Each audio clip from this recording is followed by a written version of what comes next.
Okay, so welcome everyone. Welcome to our virtual participants, our call-ins, our TV attendees, and welcome to our committee members who are here with us right now. This is the Citizen Advisory Committee meeting for May 10th. We will be doing this is a public virtual meeting, and we will be just going over CAC member orientation today and our 2022 work plan. We will not be taking any formal comments today. We have no action. But we do want to open opportunity to the public there. If there are any comments that anybody would like to submit, please submit those to Vicky Dorway at VDORWAY@everettwa.gov within the first 30 minutes of the meeting, and we will see if there's any comments by the end of the meeting and have those presented. Otherwise, because we are having no action, there's no public comment period following this meeting, and we will be holding other public hearings and public opportunities for comment later on in the year. And so with that, my name is Kimber Landry. I'm the Community Development Manager, and I'm going to pass it off to our chair, Kathy Linott. Well, hello. So I'm just going to call out your name, and you let me know if you're here. Sue Johnson. Here. Great. Thank you, Sue. Matt Bissell. Here. Thank you, Matt. Josh Brunner. Here. Excellent, thank you. Michelle Martin. Here. Thank you, Michelle. Samantha Hassan. Okay. No. Demba Balde. Right here. Thank you, Demba. Christopher Dingle. Not here. Okay. Molly Eberhardt. Here. Hey, thank you, Molly. Larissa Knaup. Not Larissa. And Susan Mossart. Here. Excellent. Thank you, Susan. And I think we talked about maybe going around to introduce ourselves. Is that okay if we do that now? So I'll start, and then I'll call your name and give you an opportunity to share some information about yourself. So my name's Kathy Linott, and I've been here for a while, but this is my first time being chairperson, so I'm really excited about this opportunity. I'm a artist, teaching artist in the community here, and I do a lot of community work, and I'm just really passionate about doing positive things to improve the community that I live in. So I'll hand it off to Demba. Hi, Demba Balde here. I think this is my third term or something. I don't know how long I've been here. I think it's leading to my final term here. Yeah, I've been on this committee for a while, so welcome, guys. Thanks, Demba. And then let's go with Sue Johnson. Hello. I'm, I think, the longest standing one here. I started on human needs, and then I was on the block grant, and then we merged. And so, I don't know, I've lost track. I live in North Everett, and I appreciate the opportunity to help our local community. I am a retired teacher, and I briefly worked at Boeing for a while. So those are some of the pots. I'm a member of a church community here in North Everett as well. So I'm very vested in what happens in our area. Awesome, thank you, Sue. And then let's move on to Matt. Hey, Matt Bissell. I grew up here, but I've been gone for about 20 years until I moved back last summer and wanted to get involved. I live in Everett. I don't know what part of it is, central Everett, View Ridge area, I guess. That seems central to me. I am a construction project manager in Snohomish. Excellent, thank you very much. And let's go to Josh. Hi, I'm Josh Gruder. I am a lifelong Snohomish County resident. Lived in Everett off and on over the last 15 to 20 years. this is my first committee with the city of Everett, but I've been involved with some other local stuff, local politics, and local groups, and yeah, just I'm up here in North Everett and really excited to get more involved. Awesome, thank you. And Michelle? Hi, Michelle Martin, and I first moved to Snohomish County in Everett in 1979 to work for Boeing. And so fortunate to retired a few years back, retired IT director, and I have lived in and around Snohomish County the whole time, but then came back to Everett in 2019. And I have a new old house that I've been working on and in the View Ridge area. And you know, I'm just happy to be a part of something and contribute. So thank you. Awesome, thanks, Michelle. And Molly. Hi, everyone. I'm Molly Eberhardt, new to the committee. I live in Northwest Everett and started my career as a teacher, and then for the last 10 years have been working in nonprofit education and health programming, so making grants, trying to get grants. So I'm really excited to sort of bring that experience to this group so that I can help support the local community. So thanks for having me. Awesome, thanks, Molly. And Susan. Hi, I'm Susan Mosshart. I've been on the committee for a couple of years now, right before the pandemic hit. So I'm hoping at some point we can all meet together face to face again or ever. I'm a mostly retired psychotherapist who've been practicing here and now have lived in Everett for 11 years. But I've been practicing here for 25 years and I love this community. It feels like the most at home I've ever been in my adult life.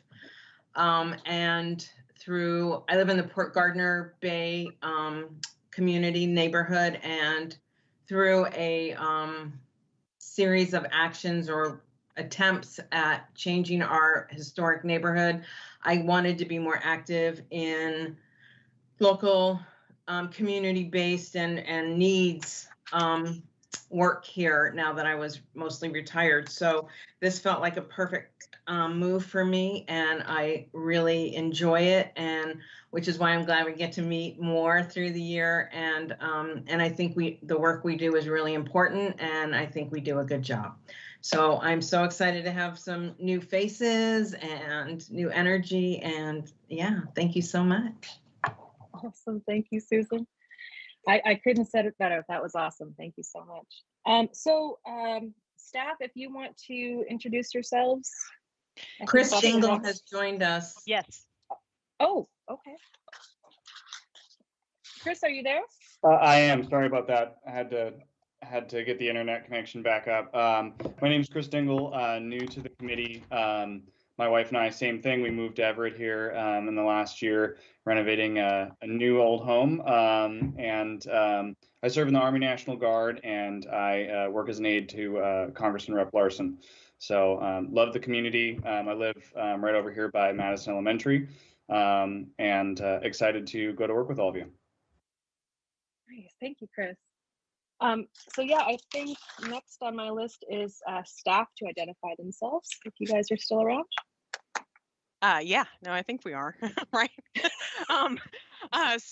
My name again is Kimber Landry. I'm the Community Development Manager. I have been with the city, lucky enough, for about 7 years now. I have had a career in both nonprofits and in government work. And so I'm glad to bring both the perspective of what it's like to apply for grants, as well as kind of being able to help manage and allocate the funding recommendations that we have. I did start with the planning department, so I do bring a background also of our development component with a lot of our review that we have, because of course we have some development projects that you guys will be overseeing at some point. So with that, I will pass it over to Vicki. Hi, everyone. I'm Vicki Dorway. I'm a community development specialist. I've been in this position for 10 months, and I'm actually a former citizen advisory committee member. So I'll just say it's fascinating to be doing things from the staff perspective, because there are so many details and information that I had no idea of when I was a committee member. And you know a lot of the information, and then there's like a whole like shovel full and 10 billion shovelfuls of information behind it. So I really enjoy working at the city and working with Kembra. Awesome.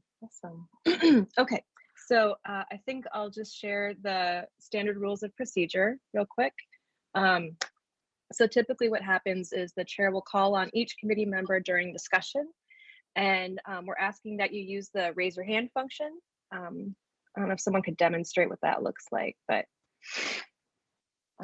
you can see it. Yeah, there we go. Yep, just like that. So that's how that works. And then that's if you want to make a statement. And then the committee will listen to a full presentation from the staff before questions and discussion by committee members. So there's that. And I'm going to hand it back to Kembra. Yes, I am. There you go, Kembra. Okay, so we will now be going into our third agenda item, and that's going to be our welcome and orientation and going over some committee basics. Now, I want to just kind of give a brief disclaimer to this before we dive in.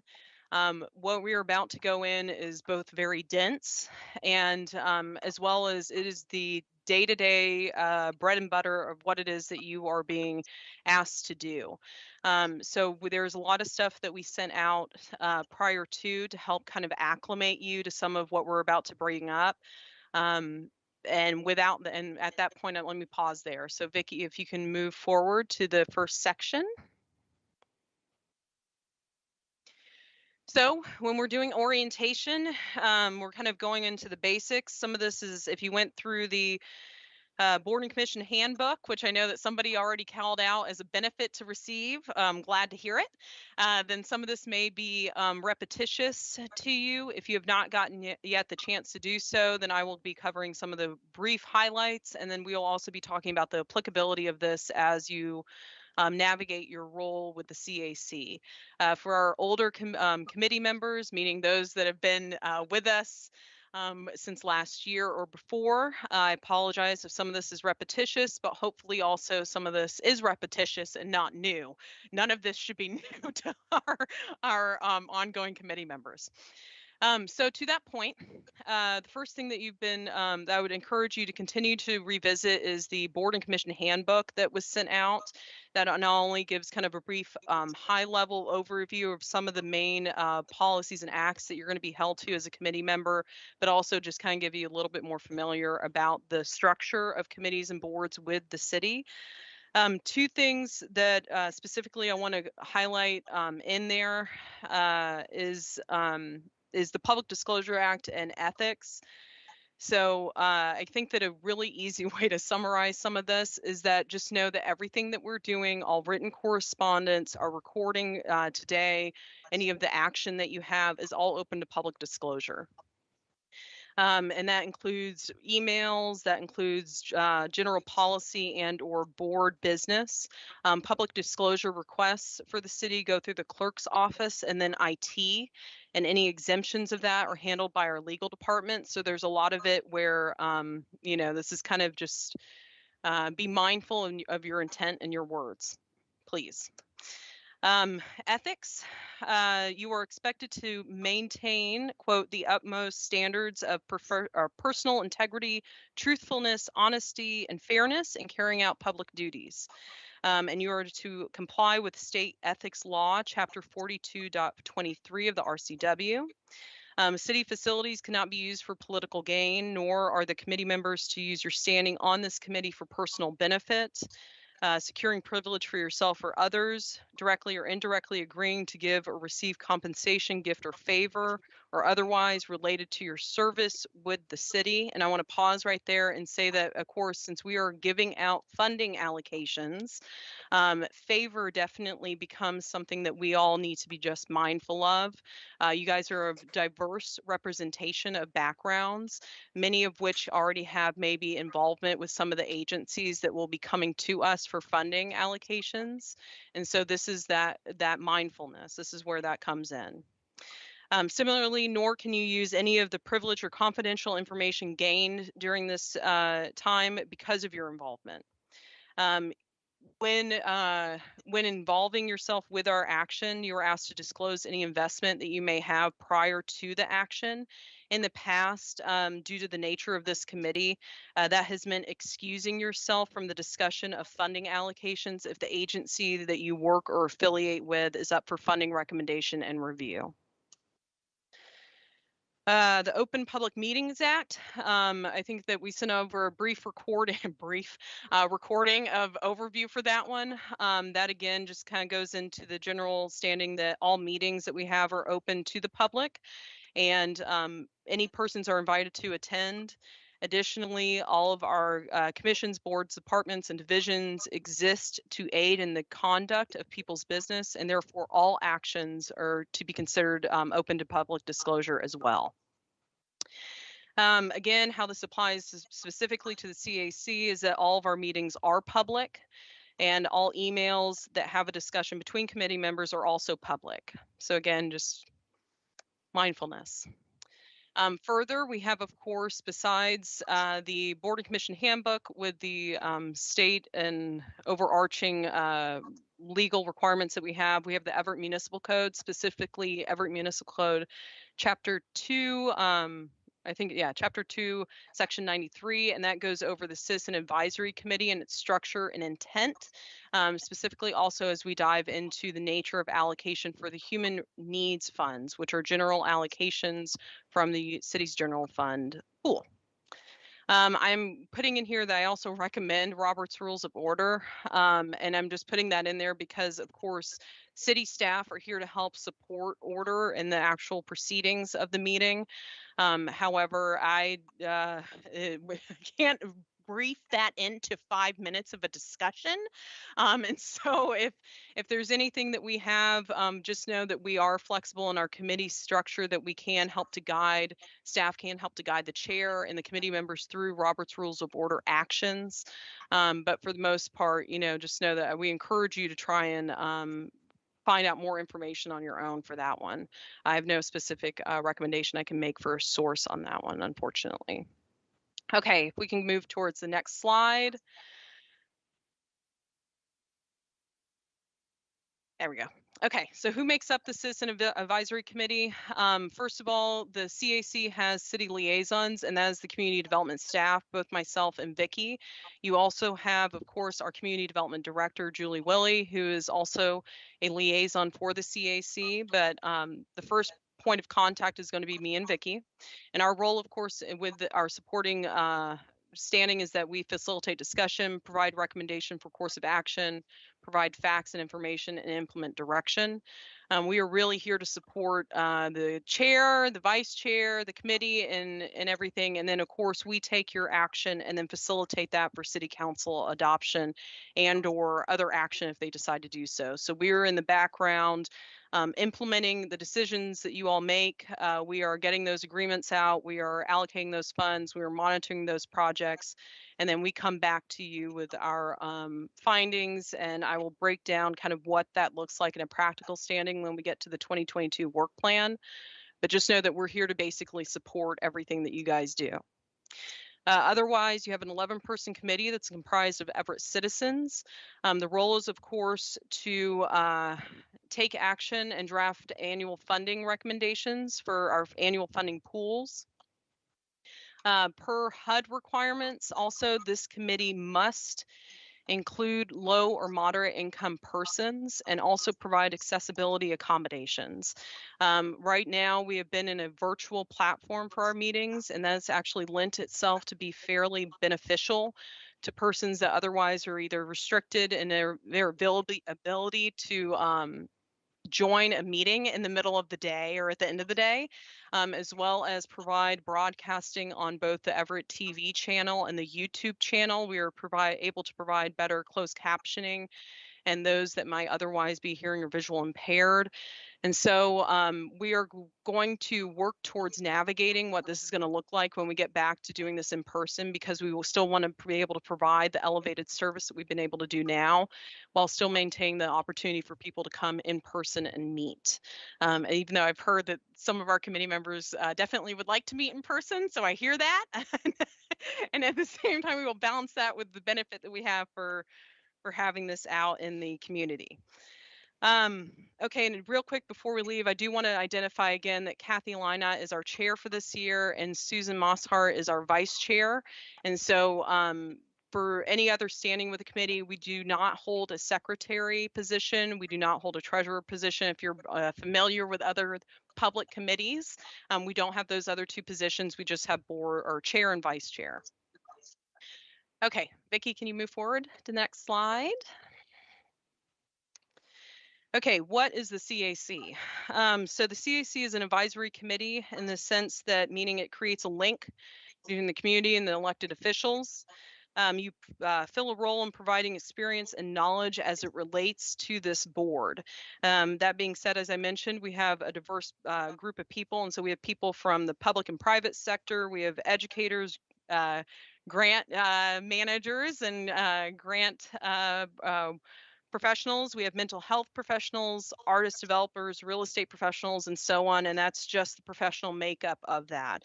Your personal experience as well is also the reason why you were brought onto this committee. This is a very diverse committee in its background, and it's meant to be. You do bring value in all the factors of your experiences. And so we very much appreciate you and your input.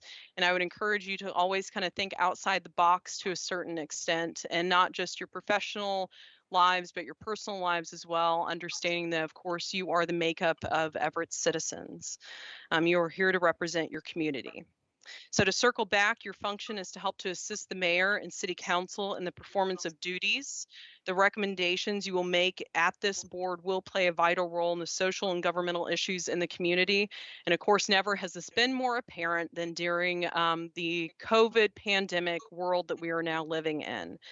Specifically, I know that I very much appreciate our members that have been with us during our COVID times, because of course we had an unprecedented amount of CARES funds that came through.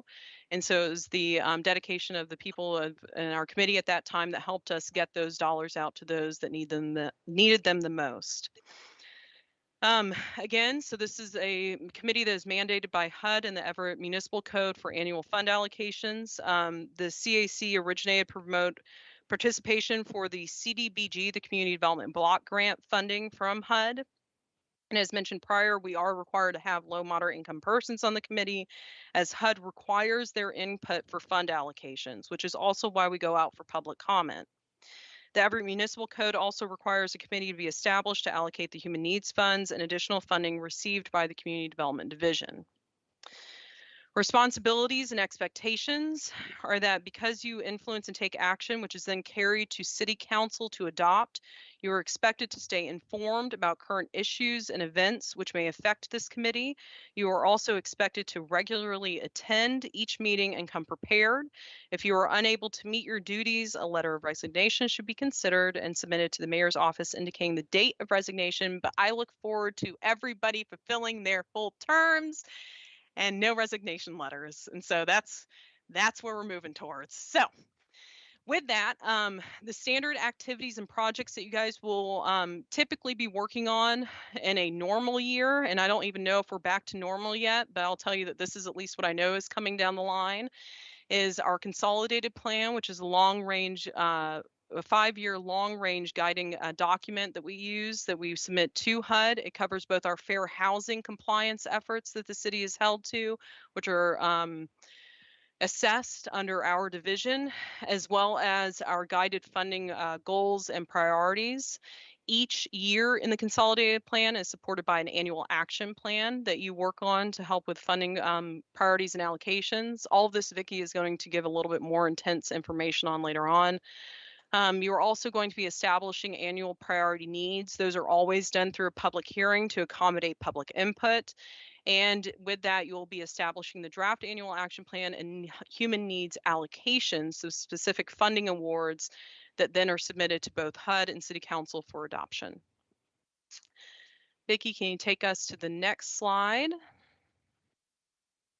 And the additional considerations with this, I'm going to make this very brief and short, and then we'll get into our funding discussion, is that, of course, everybody on this committee has a 6-year term limit, and you're supposed to rotate off with a gap year. You can come back after that year if you want to, and hopefully you do. But you at least have 6 years where you have to, where you're with us, and then you have a year off. All appointments are made by the mayor for the Citizen Advisory Committee's positions. Again, we do have reasonable accommodation requirements, which are accommodations for persons with disabilities. And so when we typically have met with in person, we do provide these accommodations with special requests as meetings are held in our hearing examiner room on the 8th floor of the Everett Municipal building. However, again, as I mentioned, in the pandemic era that we find ourselves in, we have still done the virtual platform, and that's accommodating both the virtual and phone options, as well as being broadcast on Everett TV's channel and via YouTube, with both provide closed captioning. So to that point, if anybody is with us and they have to hop off, or if you've lost your connection or otherwise, this recording will be available on the YouTube channel later on. The last item is special projects. And I mentioned that because if I'm going to mention our annual standard projects, I should mention that we have every once in a while special projects that come up. Again, the Cdbg and CARES funding that have come up have both been indications of that. But we also have additional projects, and the division is covering, grant management software right now. So I know that some of our committee members are already familiar with the AmpliFund. That is a special project that we will be picking back up this year. We will also be doing special projects. We have a fair housing assessment or analysis of impediments that we go through. Anything that we do when we have a additional funding round, which we will get to later, and as well as our consolidated plan or any other supplemental support that we may provide to other city departments. Again, it's hard to project those ahead of time, but just know that if they do come up, then we will, of course, provide the committee with enough preliminary information that you all can feel like you can have viable and informative discussion on it. So at that point, that is my brief nutshell of that, and I will give it over to Vicki to do funding review. Kimbra's doing a great job getting us through this meeting in an we're only at a half hour so far. So I know it's a lot of information. You don't have to know it all. It's just kind of the overall nuts and bolts. And same with the information I'm about to present. You'll be hearing these terms and information over and over again. So this is just to kind of start filling your brain with all that you'll need to know and be part of on the committee. So I am going to move forward. Remember, you are frozen. I know Kathy froze and had to leave and come back. But Kimbra, I don't know.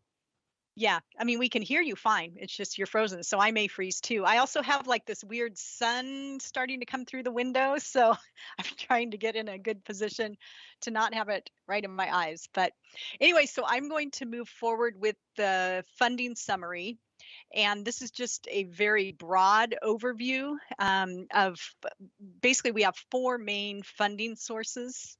So I'm just going to go through and give you a general overview, but there's a lot of additional limits and criteria that apply. But this will just kind of give you the nutshell. So one of our primary funding sources that we're involved with is Cdbg. Some of you might be familiar with that because some neighborhoods get funding through Cdbg funds as well. It is federal funding that comes from HUD. And there's a kind of a variety of activities that can be supported with these funds. Public services is, we have a number of different organizations that help administer public service funds, but we do have a cap that public services can only be up to 15% of the annual grant award that we get from HUD. So they're able to do a lot of projects and outreach and different programs that benefit, as we have the examples, the meal delivery program, or a program that helps disabled persons or with mental health services.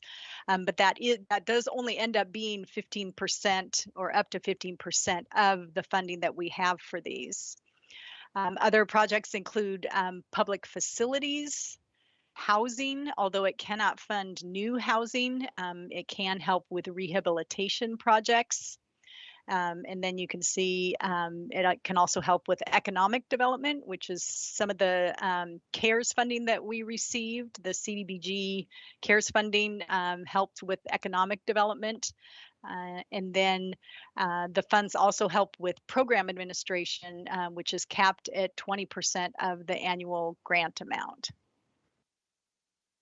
So some of the criteria, and you'll see kind of a common theme as we go through the other funding sources, benefiting low and moderate income persons, or it needs to address slums or blight, or meet an urgent community development need. So most of ours programs that we have worked with and funded tend to benefit low and moderate income persons, often very low. And, I mean, it's a range, but they at least need to be under 80% of the area median income as determined by HUD through, they lump us in with Seattle, Bellevue, Snohomish County. So anyway, moving on to the next funding source is home. These are also federal funds from HUD. In this case, Everett is part of a consortium with Snohomish County and Marysville. And so Snohomish County administers the funds on behalf of the consortium, and the funds are passed through to us. And so those funds different projects that it can fund, it can do new affordable housing units. It can also do rehabilitation, similar to Cdbg. It can help with rental assistance programs, such as tenant-based rental assistance. And then it helps with homeowner rehabilitation and home buyer assistance programs. Hi, Samantha. We're just going through the different funding sources. So hello, welcome. So for home funds, the criteria, again, benefit very low and low income families. And then it is with either permanent or transitional housing. So another funding source, the Affordable Housing Trust Funds, also known as the 2060 funds. So these come from the state of Washington, so they're different than our other two funding sources we've discussed, which come from the federal government. This is from the state. And these funds are also passed through to the city of Everett by Snohomish County, and they come from document recording fees. So some of the activities that can be funded include emergency and youth shelters, acquisition and rehab of affordable housing, rental assistance, and other things. For the most part, right now for City of Everett, most of our AHTF funds are going for emergency and youth shelter operating costs. So that helps support some of our local shelters for teens and for families and other people who are needing that type of support. So the criteria on this is benefiting very low and low income persons. Okay, so those are three funding sources, two of them from HUD and then one from the state of Washington. So many of you have probably heard of the Human Needs Funds. So these are actually part of the City of Everett General Fund. So this is an amount that is per capita that is designated for human needs grants, and it helps fund different human needs programs and social service programs. Organizations have to be nonprofit and 501c3 or similar, and that's per the Everett Municipal Code. So the criteria is, well, it's a little different than the other grants, but still ultimately it's providing for the basic needs for Everett's most vulnerable residents.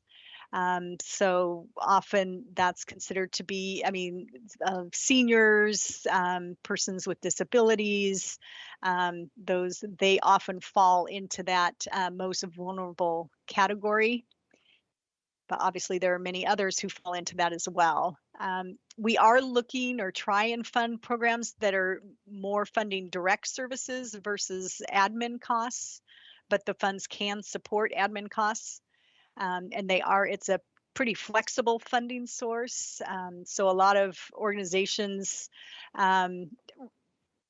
like the human needs funds because they're easier to administer. The Cdbg funds and other funds have a little more strict regulations and guidelines that need to be followed, but all the sources of funding are benefiting citizens in our community.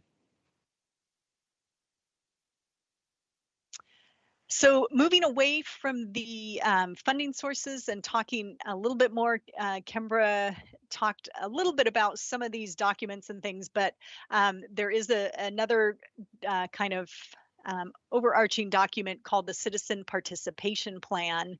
And that basically guides the involvement with the public and gathering information and giving them opportunity to provide feedback and ideas and information. It also guides the policy and procedure for the citizen participation with the consolidated plan, the annual action plan, the CAPER, and the fair housing assessment.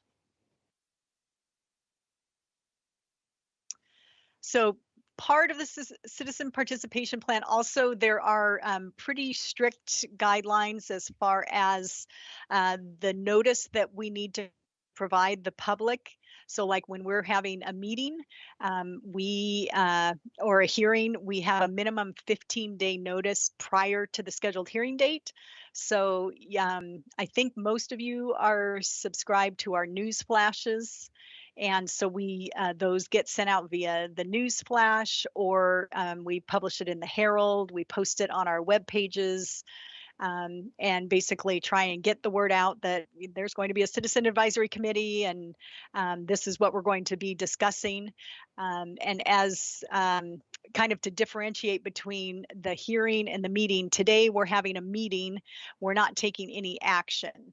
So we're just having discussion and information. So that's considered to be a public meeting.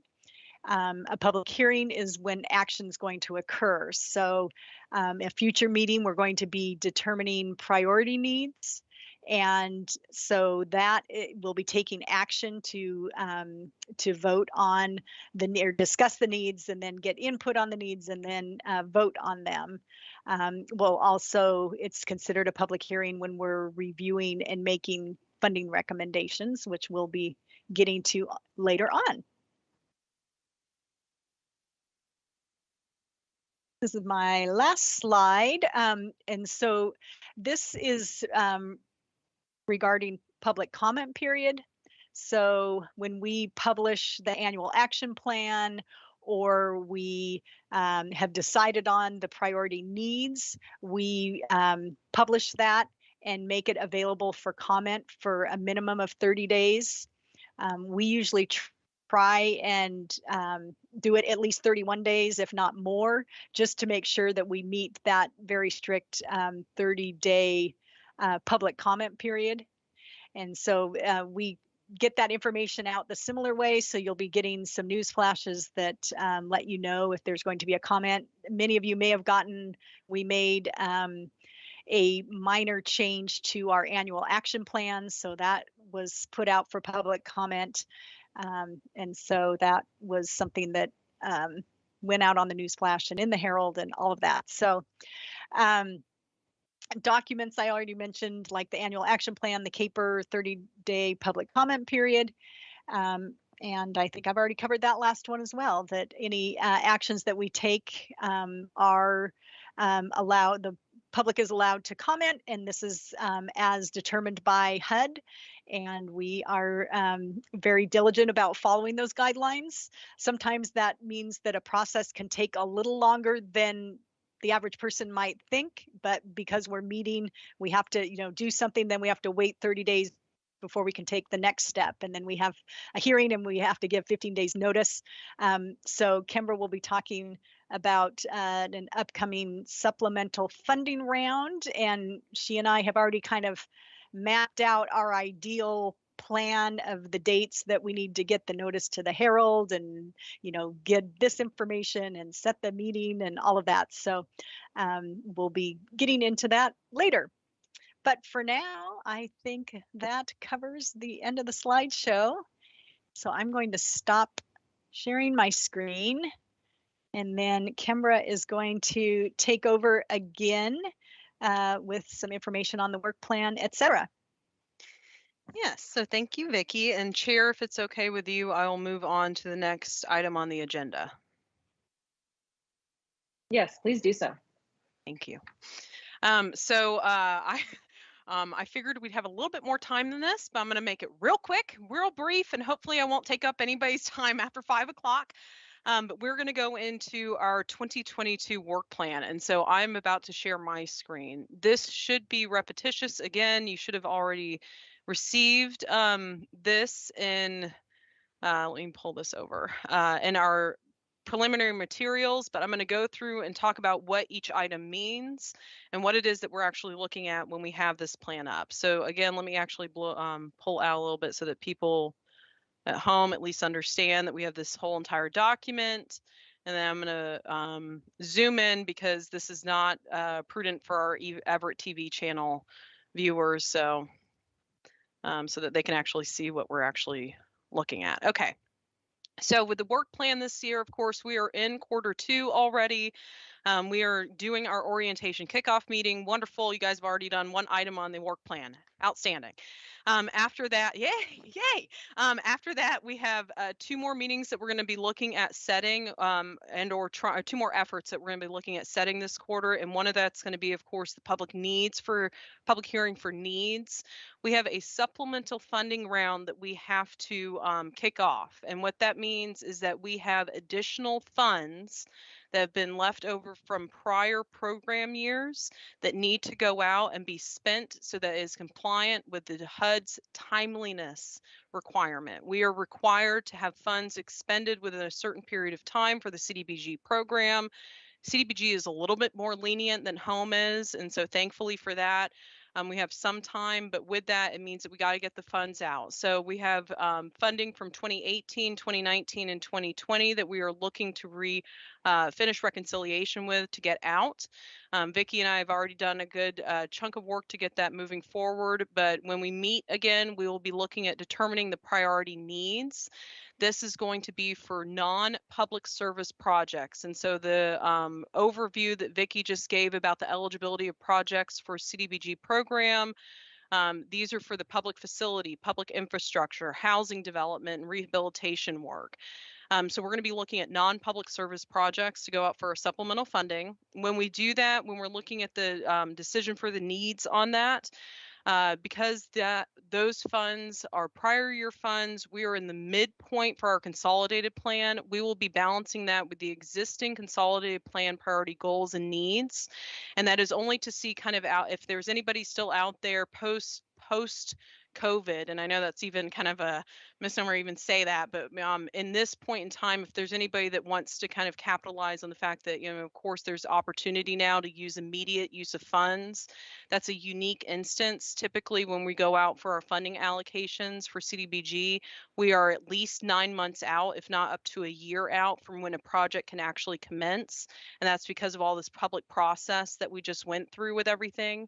The prior year funds have already gone through the agreements with HUD. They've already had a lot of their vetting for the overarching long-term needs for it. And so when we go through our public process for it, it'll allow for immediate allocation for the funds as they are available. So that's very, very appealing to a lot of our developers, a lot of our nonprofits that are trying to do improvements for their capital facilities. So that's going to be very key that we kind of take the momentum with that and get those out sooner rather than later. When we do a supplemental funding round for public needs, like I said, we're going to be bringing in the old goals, and we're going to be revisiting that, seeing if there's any takers out there. We will be kicking off the NOFA. The NOFA is an acronym for Notice of Funding Availability. It is the formal announcement of us getting our applications out and ready. So for people to apply, you're going to see that term a lot. That's quarter two. So that's basically into June. We're going to be doing all that. And then quarter three, we get a little bit hairier. And in quarter three, we're doing our public hearing for now the 2023 priorities. And when we're doing that, what we're going to be looking at is seeing, okay, so these were our consolidated plan goals. This is what we had money for. And we're going to have probably up to $500,000 for the supplemental funding round that needs to go out.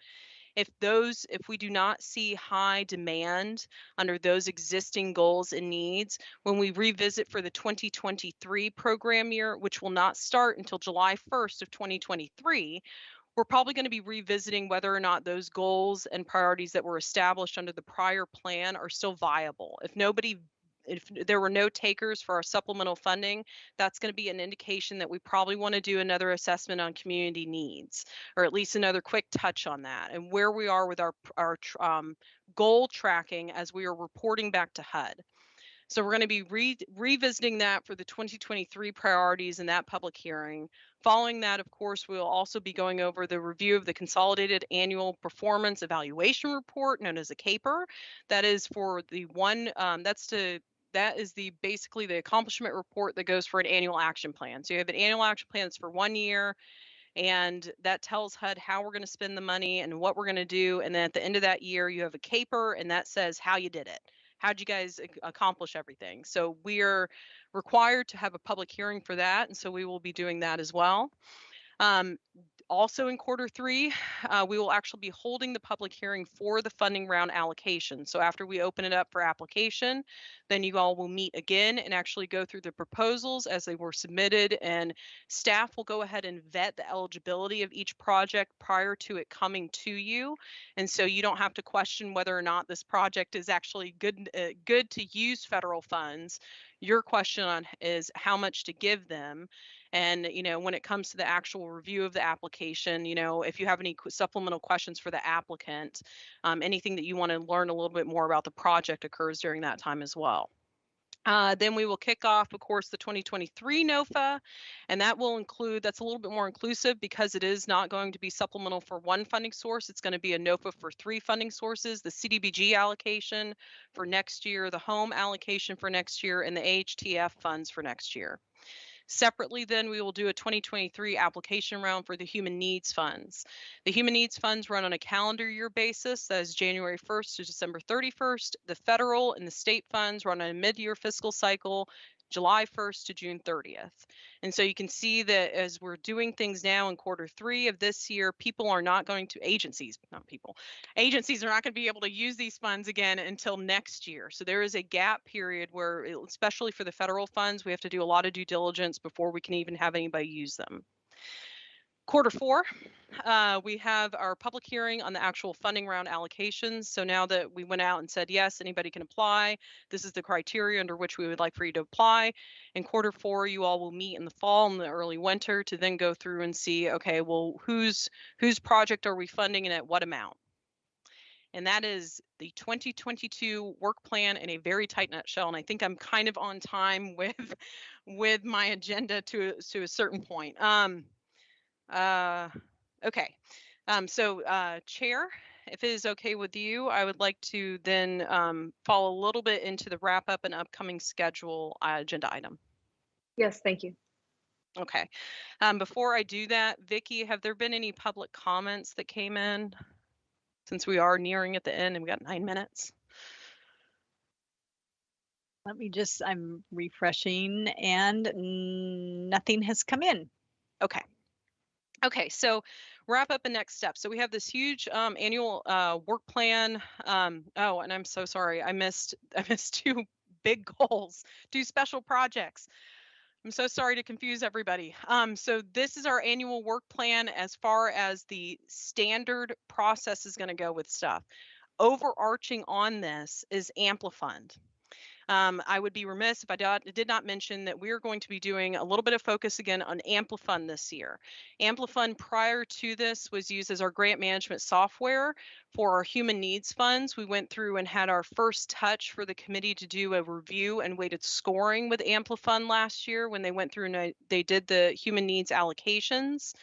This year, we're going to be wrapping in our federal and state applications. Now, to learn from best practices last year and to try and take a little bit of a different approach, I would like to go ahead and plant the seed that I'm asking that if anybody out there is interested in a subcommittee for input on best practices with weighting and scoring for Amplifund, to please reach out.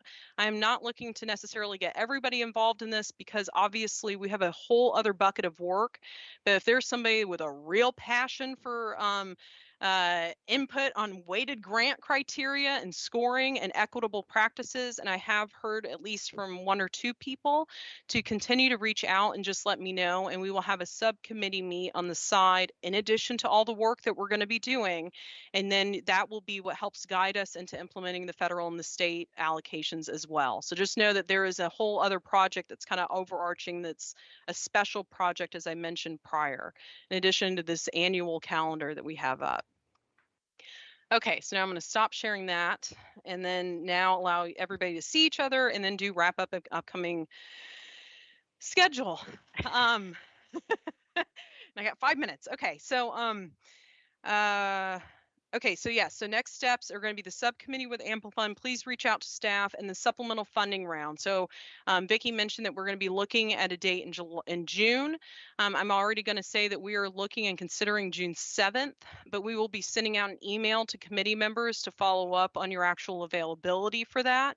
Again, the supplemental funding round is going to be very tight. We need to make sure that we get the funds out timely. And that's really because also we've heard from agencies that it's a little bit onerous for them. No surprise here that the county and the city all open our funding rounds, and other cities all open our funding rounds all at the same time. And so what we're trying to do here, the aim with this is to try and make it so that we're not doing too much burden on the agencies that are going to be looking for these funds. These are immediate funds for use, and so we want to be able to have them go out and be allocated under agreements prior to when things get really hairy later on in the fall, when we have to do actual annual funding round allocations for the 2023 program years. So just know that we're going to be coming in, the staff is going to be coming in to you via, in your inbox, asking for date confirmations and asking to try and see if we can't get some meetings scheduled and some hearings scheduled for the supplemental funding round especially. I gotta be honest, I think that's it. So Chair, I guess I'll give it back to you, but of course I also want to just open it up and see if there are any questions that anybody may have for staff. Yeah, questions. Anybody? Or are your heads just really full right now? Sue. Yes, I see you. I just had one quick comment. When we get to the Amplifund section, will you be doing a retrain or a refresh? And then it will be important to clarify the expectations, because I know some staff members reviewed everything and not everybody reviewed everything. So it seems like when we get to that phase, it'll be really important to have very clear expectations. Agreed, and that's a very good question, Sue. And then, oh, go ahead. Oh, and then just the 7th is my husband's birthday, so not the greatest day for me, but anyway, we'll send out an email. I promise we'll try and work with everybody's schedule on this. This is just a preliminary calendar for us. But the Amplifund, I know that we have a number of new people, and then even some of the more vintage people that there were some issues with it. So it seems like some kind of work ahead of time will be important on that. Exactly. So with that, we have now started the discussion with the contractor on getting this effort started. And so it's a good time for the subcommittee to start stepping up and getting formed with that.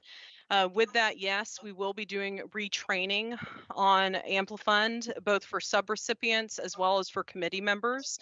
And then, of course, part of the discussion that the subcommittee will be having is not only the weighted scoring and equitable practices that we want to incorporate into our process, but also probably best practices for getting the committee to get through the process as well. Sue is very correct that last time we did not, unfortunately, have as much investment or involvement as we had expected or had wanted to. And so I think that this year, I'm not even going to allow that. I'm not even going to put that out there. We're going to make it. Everybody, we're going to have a great time with it. It's going to happen, and we're going to have wonderful participation. And so that's kind of that's where we're going. That's the direction that we're going in. And so I'm hopeful that the subcommittee will help to carry out that effort as well. But very good point, Sue. Okay, and I see that Samantha has her hand up. Howdy, everyone. So my question comment, Amplifund retraining, is it necessary, or can we just go back to the initial training tools? That's a good discussion point, I think. I think that now we have a point for discussion on this. Samantha, are you saying that you would prefer that we actually just use the recording that's been done? Doesn't it just feel like it would save us some time and money and effort if we're using the same methodology to score? Why wouldn't the initial training be sufficient? Yeah, no, good question. So to that point, that's actually, I mean, you kind of you pulled out the key word with it, which is methodology. So I think that one of the important things that the subcommittee needs to really kind of focus on is that methodology. One of the things that I think I heard, or that staff heard last year, is that some of the criteria and applicability of the criteria, especially when it came to considering a weighted score for an application, was maybe a little bit too general or loose, or could have had a little bit more specificity and or other improvements, right? And so to be honest, I'm not quite sure if the methodology will maintain to be the same as it was or not. But I think that, I definitely hear you in the sense that I don't want to waste anybody's time necessarily. So maybe we look at opportunities where, we have either special training opportunities or a special session. Unfortunately, if we get a quorum of committee members together, you guys are having a public meeting. So it's we got to be mindful about the fact that if I have at least 6 people together, then that's a public meeting, and we have to go through our entire public notice requirements with that, right? So everything that we just went through about the 15-day notice, everything that we just did about, public disclosure, public comment. So we'll try to balance that, but I definitely hear what you're saying, Samantha, and making sure that we're mindful of our time. Right. I also had, going back to the breakdown, I believe you said it was the 2023 priority plan. Okay. So using funding that we had from 18, 19, 20, and then, picking the people who would benefit or the entities that would benefit from that funding, and then revisiting what is now a priority. Doesn't that kind of seem like we're just going to keep doing that forever and ever and ever and ever because we'll never be caught up? Is there a way to expedite and then catch up and have a solid stopping point and then be able to refresh? Or is that just how it goes? I'm talking about, figuring out, okay, from this year, we have those funds. Mm-hmm. Whoever we're going to give them to, whatever entity that is, we're going to have to then reestablish what is now a priority. Isn't that what you said? I think so, if I'm following you. We'll give you the right. funds out, and then we'll have to go back over and see what's a priority. Yeah. So let me give one quick point, though, of clarification. So for the prior year funds, those funds are able to be used immediately. And so the needs for those funds you know, I suspect are probably going to be a little bit different, only because there's immediate application. For the 2023 priority needs, that follows the same cycle as we've always done, which of course you're familiar with, which is where we establish that 9 months to a year almost ahead of when somebody can use it. And so somebody's needs now somebody's needs a year from now may not necessarily be the same needs that we're seeing now for immediate fund use. But I also hear that, you know, yeah, some of this is kind of also the nature of just where we're at. There are a lot of needs assessments. Let me also put this out there. There are a lot of needs assessments going on in the community right now. If anybody's ever, you know, aware of anything that's going on with the healthcare world, anything that's going on with just housing in general, everyone's kind of doing catch up from the pandemic, and that's not even a good use of that term. I wouldn't even say catch up. I think we're all just still kind of somewhat reacting from it, but there's a lot of work being done to reevaluate where funding is in meeting the community needs. And with that, I know that it's been on our end that, you know, like our consolidated plan goals as they are right now, due to the pandemic and the last 2 years of stalling with construction, of issues with delivery of service, and the fact that agencies have had to restructure their service delivery models, or any of these other number of variable factors that have influenced you know, operations. We have a lot of projects that either we had initially thought were great in 2019 when we first set this consolidated plan, that I think now we're kind of a little bit out of touch with where our community's at. So some of this is going to be revisiting to see, first of all, is our consolidated plan even still kind of hitting the mark with the community needs? And if not, then we definitely need to revisit that as we move forward. But I may have, Samantha, I may have completely derailed your question. So please bring back up. No, question is not derailed, Kimber. Okay, you do too much. You do too much. Thank you. Everything is sufficient. Okay. Thank you. So do we have any more questions or comments? I'm not seeing any. Oh, I have a hand up still. Samantha, did you have more? I just don't know how to lower my hand. There we are. That's okay. All right, well, I think we're ready to adjourn, so I just need a motion and a second for that. I make a motion that we adjourn this meeting for this time now. Thank you. Do we have a second? I'll second that. Awesome. Well, there we go. Thank you so much, everybody. It was wonderful seeing your faces. All right. Nice to meet you.